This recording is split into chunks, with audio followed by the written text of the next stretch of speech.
But they're talking right now about doing Anthony Joshua, Jake Paul. I know, I saw that. Jake Paul apparently wants that fight.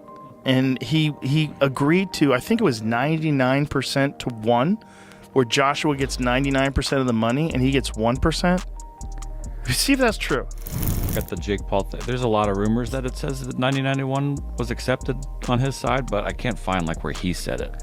But just like a lot of Instagram. Maybe he doesn't care about the money. Like Jake Paul, like probably doesn't care about the money. Well, but he has plenty of money, and if he won, oh my God, if he beat Anthony Joshua, good Lord.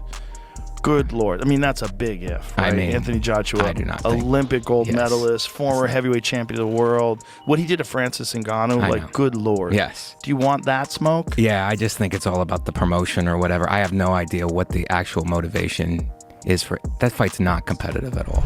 Joe Rogan dove straight into the chaos of this wild matchup talk, and you could practically hear the disbelief cracking through his voice as he unpacked the idea of Jake Paul versus Anthony Joshua. That fight's not competitive at all. Well, it's a dangerous fight. Yeah. Because Joshua's going to try to make an example out of him, for sure. And will. I mean, Anthony Joshua's one of the biggest one-punch KO artists ever. Yes. I mean, he's a one-punch fucking night-night guy. Yeah. You know, he's a great boxer, very skillful. Yeah. The Ngannou fight, we all thought it's like Ngannou with Fury. It's like, wow, this guy's in the mix now. He's in the mix. Let's see what happens. And it's like, oh, okay.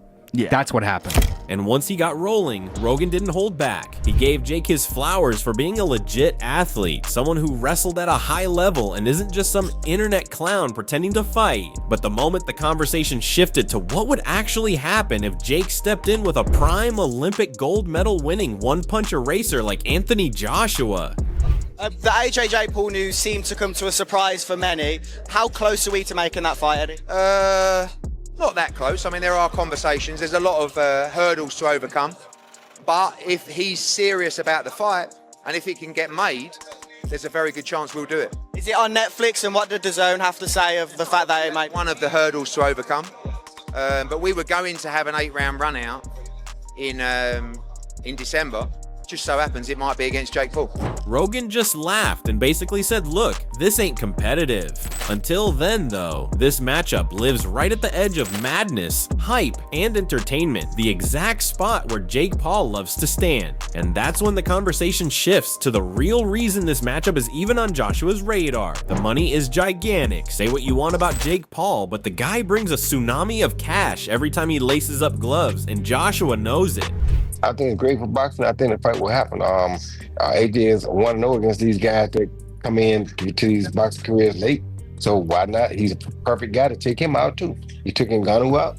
Why would he not take Jake Paul out?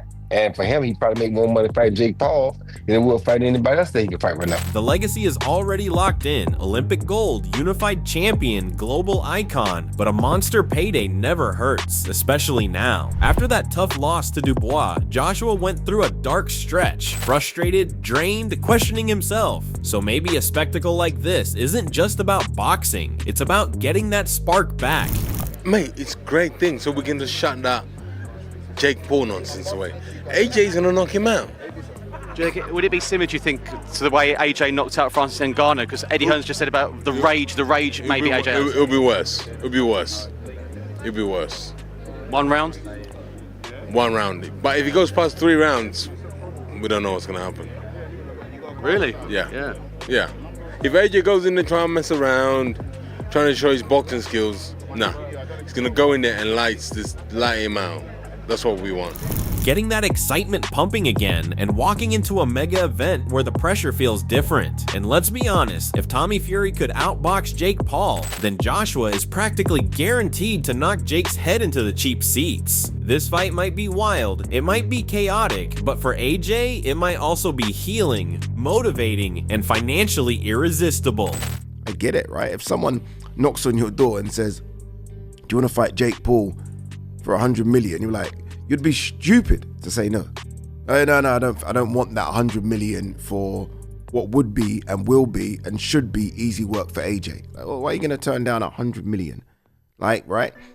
So I don't blame AJ and his team for taking the money. I mean, again, These guys are fighters. They're prize fighters. The biggest prize is the money. It's not the belts, people. It's the money, especially when you've already won the belts. And just when we're breaking down why Joshua's even entertaining this circus, big money, big spotlight, and a chance to shake off that post-Dubois heartbreak, boom. Tommy Fury crashes the conversation like he's kicking down the studio door, and he starts cooking immediately. He basically goes, look, if I can beat Jake Paul, what do you think Anthony Joshua's going to do to him? And he's saying it with that classic Fury confidence, the kind that makes you wonder if he drinks espresso shots made of pure chaos. But if I can beat Jake Paul, then excuse my French, what the f*** is Anthony Joshua going to do to Jake Paul? I think my dad said that AJ could beat him with his prick, and I completely will back that up. Even if AJ had a broken arm in there, it still wouldn't go past a minute. To be quite honest with you, and as a safety aspect, there's no way that fight can go ahead. At the end of the day, my God, how good does it make me look? Tommy's laughing, roasting, and low-key reminding everyone that Jake couldn't get past him, so how's he suddenly leveling up to an Olympic gold medal powerhouse? And honestly, he's got a point. We're over here talking fantasy matchmaking, and Tommy's just shaking his head like, you can't beat me, mate, and I'm not even AJ. It's savage, it's hilarious, and it's exactly the kind of reality check this whole Jake Paul heavyweight fever dream needed. Huh? He gets beat by Jake Paul. Well, that automatically makes me two-time heavyweight champion of the world, doesn't it? There's no proper way. I've got to laugh about it. How are we even talking about this? He got his nut boxed off by me a little over 2 years ago, and now all of a sudden he's talking about fighting Anthony Joshua. It's like, come on, like you can't be serious. He can't beat me. I'm not Anthony Joshua, am I? So it's just ludicrous. It really is. And right after Tommy Fury cooked Jake so hard, you could practically smell the smoke through the screen. We slide straight into Mike Coppinger stepping up with that breaking news energy like he just sprinted out of a newsroom on fire. And you can feel it. This man is buzzing as he confirms the madness. AJ versus Jake Paul is actually happening. Not in theory, not in fantasy matchmaking, but in a real ring with real gloves and real consequences. And the way he says it, you can tell he's half impressed and half wondering if the boxing commission needs a group therapy session. Yeah, just broke the news here a couple of minutes ago that Jake Paul will be fighting Anthony Joshua next month in December in Miami. I know that it's a major business, but still got to give Jake Paul major props, right? He's fighting Anthony Joshua. We saw what Joshua did to the last non-world class boxer he faced, which was Francis Ngannou, and flattened him in 2 rounds last year. So I think it's fascinating. I mean, Coppinger's basically telling us Jake went from a Netflix exhibition with Tank to waking up one morning and deciding, you know what, forget the warm-up, let me fight a heavyweight Terminator instead. And somehow, it all makes sense because we know why AJ took it. Easy prep, enormous payday, and the kind of low-risk, high-reward setup that makes accountants smile. And listening to Coppinger break it down, you and I can't help but laugh at how surreal this sport gets. One minute we're debating legacy, the next minute we're checking the calendar like, wait, this is next month. It's wild, it's messy, it's peak boxing circus energy, and honestly, we're all tuning in, popcorn ready, pretending we're shocked when we absolutely live for this chaos. But is there a right to question AJ's ambition in the game when he takes fights against Jake Paul? Sure, I think that's fair for anyone to question, but me personally, I can't blame him because it's a mega payday, and it seems like it's a low risk. You know, I think it's low risk. If Jake Paul surprises us, then fair play to him. And for AJ to get a warm-up fight in, so to speak, and make a bundle of money doing it in a high-profile event, I think it's a win-win.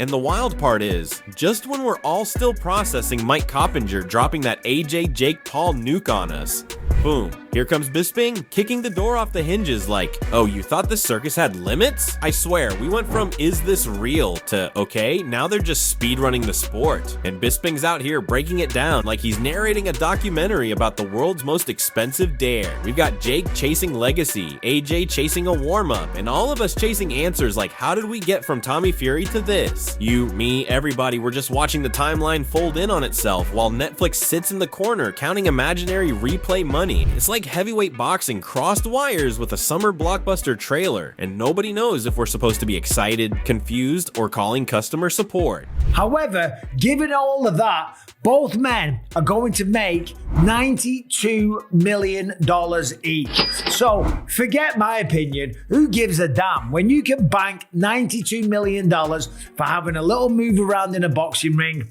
Fair play. You can't on that. The reason I say it's a win-win for Jake Paul is because, listen, If he wins, then he's beating a former heavyweight boxing world champion, certainly one of the best heavyweights of his generation. But Bisping goes full throttle, and honestly, I get it. He's basically telling us, yeah, the matchup makes as much sense as a toaster in a bathtub, but if someone waved $92 million at you, you'd be in that ring doing shadow boxing with a smile. And he's right, we can't pretend AJ's not allowed to secure a retirement plan for his retirement plan. We can't pretend Jake isn't gonna spin this into a win, even if he gets launched into orbit. And we can't pretend we aren't tuning in like it's Rocky vs. Thunderlips 2.0. You, me, the whole crew, we're watching because the chaos is premium entertainment.